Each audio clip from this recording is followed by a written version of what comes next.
दोस्तों कट लॻण खां पोइ ताज़ी सूरत आहे यूसुफ बाग जे कट वारी ऐं तमामु बहितरीनु नमूने सां आउटफ्लो थिए पियो। हालांकि ही प्रॉपर कट वारी जॻह न आहे, पर पाणी जे प्रेशर हुजण जे करे पाणी जो काफ़ी फ्लो नज़र अचे पियो। अल्हम्दुलिल्लाह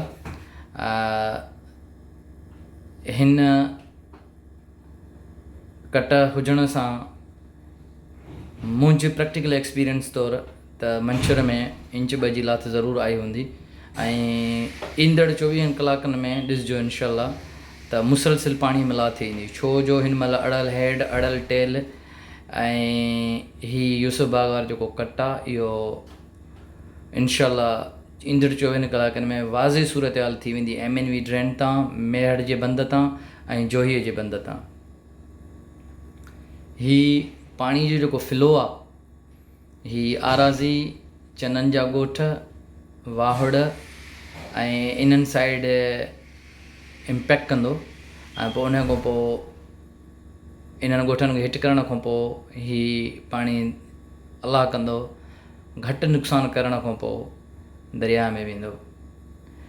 ऐं दादू, जोही, मेहड़ सलाम आहे इन्हनि सभिनी ते बंदि करण वारनि उन्हनि दोस्तनि, उन्हनि जवाननि ऐं असांजे नुमाइंदनि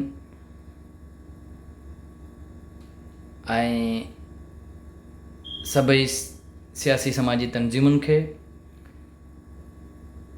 हिन बोर्ड में जेको MNV ड्रेन हमाल ज़रिए मंछर में पवे पियो, उन ज़रिए हुन तमामु बहितरीनु नमूने सां पंहिंजे बंदनि, पंहिंजे दंगनि जी हिफ़ाज़त कई। बिलख़ुसूस सलाम हुजे जोही ऐं मेहड़ वारनि जवाननि खे त ॾिसो जज़्बो जेको आहे, जज़्बो हिकु अहिड़ी शइ आहे जेका जबल खे बि ॾारे विझंदी आहे। हीअ त पाणी आहे। इन्हनि दोस्तनि साबित कयो, मेहड़ ऐं जोही जे दोस्तनि, त असां पंहिंजी महिनत ऐं जज़्बे सां दरिया जो बि रुख बदिलाए सघूं था।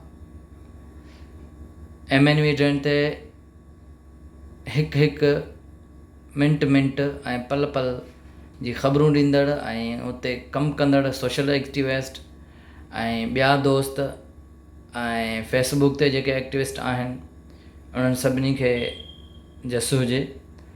ऐं हिन महिल दादू ते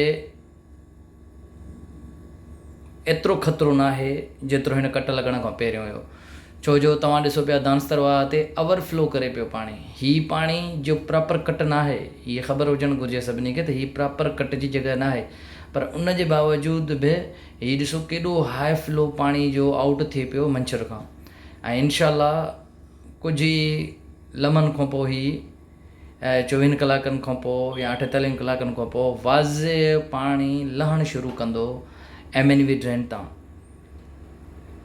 ऐं मंछर जो प्रेशर घटि थियणु शुरू थींदो। बाक़ी असां दुआ गो आहियूं इन्हनि इलाइक़नि में जेके जेके असांजे सिंधी भाइर हिट थिया आहिनि, उन्हनि जो जान माल ज़मीनूं नुक़सानु थियो आहे।